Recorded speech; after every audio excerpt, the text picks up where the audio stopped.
Sir, ಈಗ BJP ಅವರು ನಿಮ್ಮ ವಿರುದ್ಧ ಪೋಸ್ಟರ್ ಚಳವಳಿ ಮಾಡ್ತಾ ಇದ್ದಾರೆ. ನಾನು ನಿನ್ನೆ ಹೇಳಿದ್ದೀನಲ್ಲ, ಪೋಸ್ಟರ್ ಚಳವಳಿಯನ್ನು ಮಾಡ್ಕೊಳ್ಳಿ, ತಾವು ಚೀರಾಡ್ಕೊಳ್ಳಿ, ಬಟ್ಟೆ ಹಾಕ್ಕೊಳ್ಳಿ, ಏನಾದರೂ ಮಾಡಲಿ, ಆದರೆ ದಾಖಲೆಗಳನ್ನು ಮುಂದಿಟ್ಕೊಂಡು ಮಾತಾಡಲಿ ಅಂತ ಅಷ್ಟೇ ತಾನೇ ಹೇಳ್ತಾ ಇರೋದು ನಾವು. ಅವ್ರು ಎಲ್ಲಿದೆ ಈಗ 3-4 ದಿನದಿಂದ ಬರೇ ಇದೇ ನಡೆಸಿದ್ದಾರೆ. ಏನಾದರೂ ಸಾಕ್ಷಿ ಇದೆಯಾ ಅವ್ರ ಹತ್ರ? ಈಗ ನಾವು ಪದೇ ಅದೇ ಕೇಳ್ತಾ ಇರೋದು. ಏನಾದರೂ ಲಾಜಿಕ್ಕಾಗಿ ಮಾತಾಡಿದ್ರೆ ನಾವು ಉತ್ತರ ಕೊಡ್ಬೋದು. ಸುಮ್ಮನೆ ದಿನ ಬೆಳಗ್ಗೆ ಎದ್ದು ಪೋಸ್ಟರ್ ಚಳವಳಿ ಮಾಡ್ತೀವಿ, ವಾಟ್ಸಪ್ ಚಳವಳಿ ಮಾಡ್ತೀವಿ, ಸುಳ್ಳು ಸುದ್ದಿ ಹಬ್ಬಿಸ್ತೀವಿ. ನಾವು ಇದ್ರ ಬಗ್ಗೆ ನಾವು ಸುಮ್ಮನೆ ಇರೋದಿಲ್ಲ ಅಂದರೆ ಯಾವುದ್ರ ಬಗ್ಗೆ ಸುಮ್ಮನೆ ಇರೋದಿಲ್ಲ, ಹೇಗೆ ಸುಮ್ಮನೆ ಇರೋದಿಲ್ಲ, ಯಾಕೆ ಸುಮ್ಮನೆ ಇರೋದಿಲ್ಲ, ಅದೆಲ್ಲ ಸ್ವಲ್ಪ ಹೇಳಬೇಕಲ್ಲ, ತಿಳಿಸಿ ಹೇಳಿ ಜನರಿಗೆ. ಅವ ಜನರಿಗೂ ನಂಬಿಕೆ ಬರ್ತದೆ. ನೀವು ಸುಮ್ಮನೆ ಬೆಳಿಗ್ಗೆ ಎದ್ದ ತಕ್ಷಣ ಪ್ರಿಯಾಂಕರ್ಗೆ ಹೆಸರು ಜಪ ಮಾಡಿದ ತಕ್ಷಣ ಜನರು ನಿಮ್ಗೆ ನಂಬ್ತಾರೆ ಅಂದರೆ ಅದು ನಿಮ್ಮ ಭ್ರಮೆ. ಹೇಳಿ, ಸೈದ್ಧಾಂತಿಕವಾಗಿ ಬಿಜೆಪಿಗೆ ವಾಗ್ದಾಳಿ ಮಾಡ್ತಾರೆ. ಹೌದು, ಅವ್ರ ಸಿದ್ಧಾಂತ ನನ್ನ ಸಿದ್ಧಾಂತ ಬೇರೆದಿದೆ. ನಾವು ಬುದ್ಧ, ಬಸವ, ಅಂಬೇಡ್ಕರ್ ಮತ್ತು ಸಂವಿಧಾನದಲ್ಲಿ ನಂಬುವ ಸಿದ್ಧಾಂತ ನಮ್ಮದಾಗಿದೆ. ಅವ್ರದ್ದು RSS ಮನುಸ್ಮೃತಿ ಸಿದ್ಧಾಂತ ಅವ್ರದ್ದಾಗಿದೆ. ಅದಕ್ಕೆ ನಾನು ವಿರುದ್ಧವಾಗಿದ್ದೇನೆ. ಅದು ಇವತ್ತಿಂದ ಅಲ್ಲ, ಮುಂಚೆಯಿಂದಲೂ ಇದೆ. ನಮ್ಮ ಬೆಳವಣಿಗೆನೇ ಹಾಗೆ ಆಗಿದೆ, ನಮ್ಮ ಪೋಷಣೆ ಹಾಗಾಗಿದೆ. ಖರ್ಗೆ ಸಾಹೇಬ್ರು ಇರ್ಬೋದು, ನಮ್ಮ ಪಕ್ಷದ ಸಿದ್ಧಾಂತ ಇರ್ಬೋದು, ಮುಂಚೆಯಿಂದನೂ ಇದೇ ಇರೋದಲ್ವಾ. ಅವ್ರಿಗೆ ಅದಕ್ಕೆ ಉತ್ತರ ಕೊಡ್ಲಿಕ್ಕೆ ಆಗ್ತಾ ಇಲ್ಲ. ಅದಕ್ಕೆ ಇವೆಲ್ಲರೂ ಕೂಡ ಪ್ರಯತ್ನ ಮಾಡ್ತಾ ಇದ್ದಾರೆ. ಈಗಲೂ ನಾನು ಕೇಳ್ತಾ ಇದ್ದೀನಲ್ಲ, ನೀವು ನನ್ನ ಮೇಲೆ ಆರೋಪ ಮಾಡ್ತಾ ಇದ್ದೀರಾ, ನಂದು ಹಸ್ತಕ್ಷೇಪ ಇದೆ ಈ ಏನೋ ಈ ಸೂಸೈಡ್ನಲ್ಲಿ ಹೇಗಿದೆ ಅಂತ ಹೇಳಿ. ಆಪ್ತ ಮಾಡಿರಬಹುದು ಅಂತ ನೀವು ಹೇಳ್ತಾ ಇದ್ದೀರಾ. ಅಂದರೆ ನೀವು ಆಪ್ತ ಏನೇನು ಮಾಡಿ, ನಿಮ್ಮ ಆಪ್ತರು ಏನೇನು ಮಾಡಿದ್ದಾರೆ ಅದೆಲ್ಲ ಮರ್ತೋಗ್ಬಿಟ್ಟಿದ್ದೀರಾ. ನಾನು ನಿನ್ನೆ ಉದಾಹರಣೆಗಳು ಕೊಟ್ಟೆ ಅಲ್ಲ. ಅಶೋಕ್ ಸಾಹೇಬ್ರ ಅವಾಗ ಒಂದು ಡ್ರಗ್ಸ್ ಇದರಲ್ಲಿ ಒಂದು ನಟಿ ಸಿಕ್ಕೊಂಡಾಗ ಏನಾಯಿತು, ಯಡಿಯೂರಪ್ಪ ಅವರು ಏನು ಮಾಡಿದ್ರು, ವಿಜೇಂದ್ರ ಅವರ ಆಪ್ತರು ಏನು ಮಾಡಿದ್ರು, ಸೈಲೆಂಟ್ ಸುನಿಲ್ಲು, ನಿಮ್ಮ ಸ್ಯಾಂಟ್ರೋ ರವಿ, ಇವೆಲ್ಲ ಮರ್ತೋಗ್ಬಿಟ್ಟಿದ್ದಾರಾ? ಸ್ವಲ್ಪ ನೆನಪಾಡಿಸ್ಬೇಕು. ಸುಪಾರಿ ಸ್ಪಾನ್ಸರ್ ಪ್ರಿಯಾಂಕರ್ಗೆ ಅನ್ನುವಂಥದ್ದನ್ನು ಮೆನ್ಷನ್ ಮಾಡಲಿ, ಪ್ರೂವ್ ಮಾಡಬೇಕಲ್ಲ. ಪೋಸ್ಟರ್ಗಳಿಂದಾನೇ ಇದು ಆಗ್ತದ. ಈಗ ನಾವು CM ಪೋಸ್ಟರ್ ಚಳುವಳಿ ಮಾಡಿದ್ವಿ, ಹೌದಾ? ಸ್ಕ್ಯಾನ್ ಮಾಡಿದ್ರೆ ಒಂದು ರೇಟ್ ಕಾರ್ಡಿಗೆ ಹೋಗ್ತಾ ಇತ್ತು.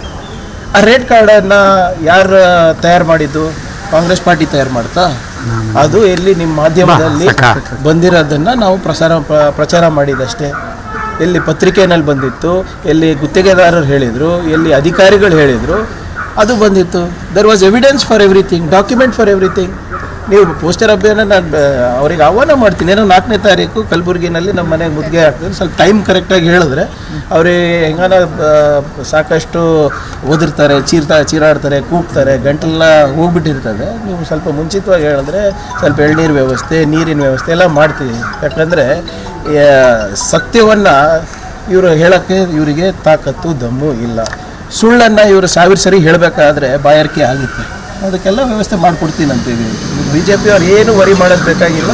ಧಾರಾಳವಾಗಿ ಬನ್ನಿ, ಕಲಬುರಗಿಗೆ ಸ್ವಾಗತ. ನೀವು ಪ್ರೊಟೆಸ್ಟ್ ಮಾಡ್ತಿರೋದ್ರೂ ಅದಕ್ಕೂ ಸ್ವಾಗತ. ಅದಕ್ಕೆ ನಾವು ನಮ್ಮ ಕಡೆಯಿಂದ ಏನು ನನ್ನ ಅಳಿಲ್ ಸೇವೆ ಆಗುತ್ತೆ ನಿಮ್ಮ ಯೋಗಕ್ಷೇಮಕ್ಕೆ, ಅದನ್ನು ನಾವು ಮಾಡ್ತೀವಿ. ದೆಹಲಿ ಪ್ರವಾಸ ಹಾಕ್ಕೊಂಡಿದ್ರು ಸರ್, ಏನಾಯ್ತು? ಅದು ಖಾಸಗಿ ಪ್ರವಾಸ ಇತ್ತು, ಅದೇನು ರಾಜಕೀಯದಲ್ಲ. ಹೈಕಮಾಂಡ್ ನಾಯಕರನ್ನ ಭೇಟಿ ಇಲ್ಲ ಅಬ್ಸಲ್ಯೂಟ್ಲಿ ಆಗಿದೆ. ಈಗಾಗಲೇ ಮಾನ್ಯ ಮುಖ್ಯಮಂತ್ರಿಗಳು, ಉಪಮುಖ್ಯಮಂತ್ರಿಗಳು, ಗೃಹ ಸಚಿವರಿಗೆ ಆಗಲೇ ಭೇಟಿ ಆಗಿದ್ದೀರಿ. ಏನೇನು ಹೇಳಬೇಕಾಗಿದೆ ಹೇಳಿದ್ದೀವಿ. CID ಕೂಡ ವಹಿಸ್ತಾ ಇದ್ದೀವಿ.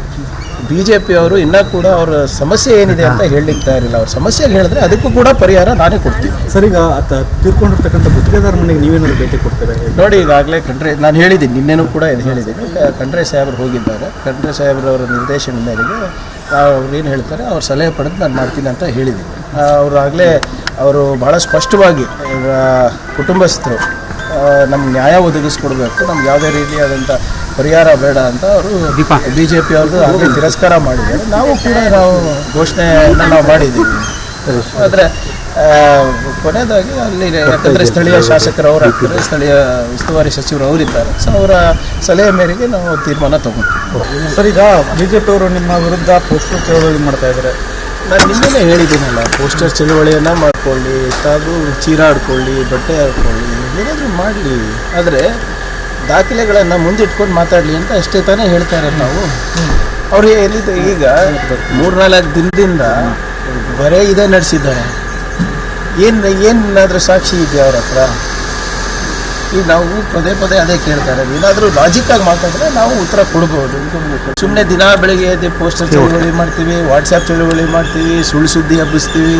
ನಾವು ಇದ್ರ ಬಗ್ಗೆ ನಾವು ಸುಮ್ಮನೆ ಇರೋದಿಲ್ಲ ಅಂದರೆ ಯಾವುದ್ರ ಬಗ್ಗೆ ಸುಮ್ಮನೆ ಇರೋದಿಲ್ಲ, ಹೇಗೆ ಸುಮ್ಮನೆ ಇರೋದಿಲ್ಲ, ಯಾಕೆ ಸುಮ್ಮನೆ ಇರೋದಿಲ್ಲ, ಅದೆಲ್ಲ ಸ್ವಲ್ಪ ಹೇಳಬೇಕಲ್ಲ, ತಿಳಿಸಿ ಹೇಳಿ ಜನರಿಗೆ. ಅವ ಜನರಿಗೂ ನಂಬಿಕೆ ಬರ್ತದೆ. ನೀವು ಸುಮ್ಮನೆ ಬೆಳಿಗ್ಗೆ ಎದ್ದ ತಕ್ಷಣ ಪ್ರಿಯಾಂಕರ್ಗೆ ಹೆಸರು ಜಪ ಮಾಡಿದ ತಕ್ಷಣ ಜನರು ನಿಮ್ಗೆ ನಂಬ್ತಾರೆ ಅಂದರೆ ಅದು ನಿಮ್ಮ ಭ್ರಮೆ. ಹೇಳಿ, ಸೈದ್ಧಾಂತಿಕವಾಗಿ ಬಿಜೆಪಿಗೆ ವಾಗ್ದಾಳಿ ಮಾಡ್ತಾರೆ ಅನ್ನೋ ಕಾರಣಕ್ಕೆ ಹೌದು, ಅವ್ರ ಸಿದ್ಧಾಂತ ನನ್ನ ಸಿದ್ಧಾಂತ ಬೇರೆದಿದೆ. ನಾವು ಬುದ್ಧ, ಬಸವ, ಅಂಬೇಡ್ಕರ್ ಮತ್ತು ಸಂವಿಧಾನದಲ್ಲಿ ನಂಬುವ ಸಿದ್ಧಾಂತ ನಮ್ಮದಾಗಿದೆ. ಅವ್ರದ್ದು RSS ಮನುಸ್ಮೃತಿ ಸಿದ್ಧಾಂತ ಅವ್ರದ್ದಾಗಿದೆ. ಅದಕ್ಕೆ ನಾನು ವಿರುದ್ಧವಾಗಿದ್ದೇನೆ.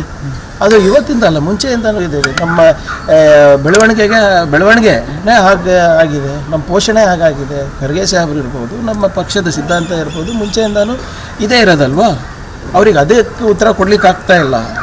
ಅದಕ್ಕೆ ಇವೆಲ್ಲರೂ ಕೂಡ ಪ್ರಯತ್ನ ಮಾಡ್ತಾ ಇದ್ದಾರೆ. ಈಗಲೂ ನಾನು ಕೇಳ್ತಾ ಇದ್ದೀನಲ್ಲ, ನೀವು ನನ್ನ ಮೇಲೆ ಆರೋಪ ಮಾಡ್ತಾ ಇದ್ದೀರಾ, ನಂದು ಹಸ್ತಕ್ಷೇಪ ಇದೆ ಈ ಏನೋ ಈ ಸೂಸೈಡ್ನಲ್ಲಿ ಹೇಗಿದೆ ಅಂತ ಹೇಳಿ. ಆಪ್ತ ಮಾಡಿರಬಹುದು ಅಂತ ನೀವು ಹೇಳ್ತಾ ಇದ್ದೀರಾ. ಅಂದರೆ ನೀವು ಆಪ್ತ ಏನೇನು ಮಾಡಿ, ನಿಮ್ಮ ಆಪ್ತರು ಏನೇನು ಮಾಡಿದ್ದಾರೆ ಅದೆಲ್ಲ ಮರ್ತೋಗ್ಬಿಟ್ಟಿದ್ದೀರಾ. ನಾನು ನಿನ್ನೆ ಉದಾಹರಣೆಗಳು ಕೊಟ್ಟೆ ಅಲ್ಲ. ಅಶೋಕ್ ಸಾಹೇಬ್ರ ಅವಾಗ ಒಂದು ಡ್ರಗ್ಸ್ ಇದರಲ್ಲಿ ಒಂದು ನಟಿ ಸಿಕ್ಕೊಂಡಾಗ ಏನಾಯಿತು, ಯಡಿಯೂರಪ್ಪ ಅವರು ಏನು ಮಾಡಿದ್ರು, ವಿಜೇಂದ್ರ ಅವರ ಆಪ್ತರು ಏನು ಮಾಡಿದ್ರು, ಸೈಲೆಂಟ್ ಸುನಿಲ್ಲು, ನಿಮ್ಮ ಸ್ಯಾಂಟ್ರೋ ರವಿ, ಇವೆಲ್ಲ ಮರ್ತೋಗ್ಬಿಟ್ಟಿದ್ದಾರಾ? ಸ್ವಲ್ಪ ನೆನ್ಪು ಮಾಡಿಸ್ಬೇಕು. ಸುಪಾರಿ ಸ್ಪಾನ್ಸರ್ ಪ್ರಿಯಾಂಕರ್ಗೆ ಅನ್ನುವಂಥದ್ದು ಮೆನ್ಷನ್ ಮಾಡಲಿ, ಪ್ರೂವ್ ಮಾಡಬೇಕಲ್ಲ. ಪೋಸ್ಟರ್ಗಳಿಂದಾನೇ ಇದು ಆಗ್ತದಾ? ಈಗ ನಾವು CM ಪೋಸ್ಟರ್ ಚಳುವಳಿ ಮಾಡಿದ್ವಿ, ಹೌದಾ? ಸ್ಕ್ಯಾನ್ ಮಾಡಿದ್ರೆ ಒಂದು ರೇಟ್ ಕಾರ್ಡಿಗೆ ಹೋಗ್ತಾ ಇತ್ತು.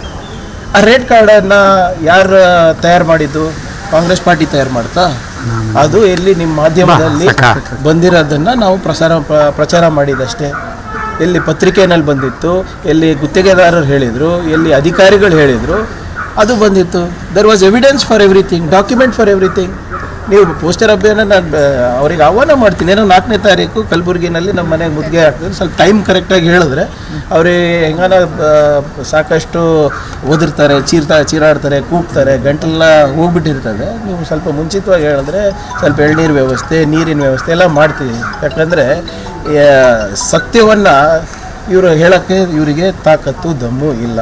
ಸುಳ್ಳನ್ನು ಇವರು 1000 ಸರಿ ಹೇಳಬೇಕಾದ್ರೆ ಬಾಯಾರಿಕೆ ಆಗುತ್ತೆ. ಅದಕ್ಕೆಲ್ಲ ವ್ಯವಸ್ಥೆ ಮಾಡಿಕೊಡ್ತೀನಿ ಅಂತೀವಿ. BJP ಅವ್ರು ಏನು ವರಿ ಮಾಡೋದು ಬೇಕಾಗಿಲ್ಲ. ಧಾರಾಳವಾಗಿ ಬನ್ನಿ, ಕಲಬುರಗಿಗೆ ಸ್ವಾಗತ.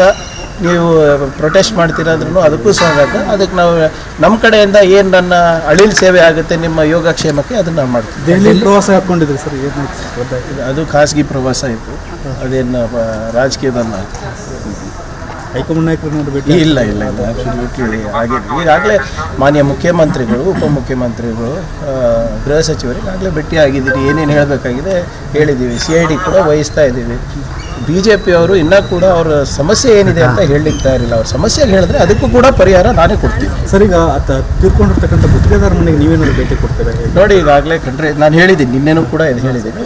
ಖಂಡ್ರೆ ಸಾಹೇಬರು ಹೋಗಿದ್ದಾರೆ. ಖಂಡ್ರೆ ಸಾಹೇಬ್ರವರ ನಿರ್ದೇಶನ ಮೇರೆಗೆ ಅವ್ರು ಏನು ಹೇಳ್ತಾರೆ ಅವ್ರ ಸಲಹೆ ಪಡೆದು ನಾನು ಮಾಡ್ತೀನಿ ಅಂತ ಹೇಳಿದ್ದೀನಿ. ಅವರು ಭಾಳ ಸ್ಪಷ್ಟವಾಗಿ ಕುಟುಂಬಸ್ಥರು ನಮ್ಗೆ ನ್ಯಾಯ ಒದಗಿಸ್ಕೊಡ್ಬೇಕು, ನಮ್ಗೆ ಯಾವುದೇ ರೀತಿಯಾದಂಥ ಪರಿಹಾರ ಬೇಡ ಅಂತ ಅವರು BJP ಅವ್ರದ್ದು ಆಗಲೇ ತಿರಸ್ಕಾರ ಮಾಡಿದ್ದಾರೆ. ನಾವು ಘೋಷಣೆಯನ್ನು ನಾವು ಮಾಡಿದ್ದೀವಿ. ಆದರೆ ಕೊನೆಯದಾಗಿ ಅಲ್ಲಿ ಯಾಕಂದರೆ ಸ್ಥಳೀಯ ಶಾಸಕರು ಅವರು ಆಗ್ತಾರೆ, ಸ್ಥಳೀಯ ಉಸ್ತುವಾರಿ ಸಚಿವರು ಅವರಿದ್ದಾರೆ. ಸೊ ಅವರ ಸಲಹೆ ಮೇರೆಗೆ ನಾವು ತೀರ್ಮಾನ ತಗೊಳ್ತೀವಿ.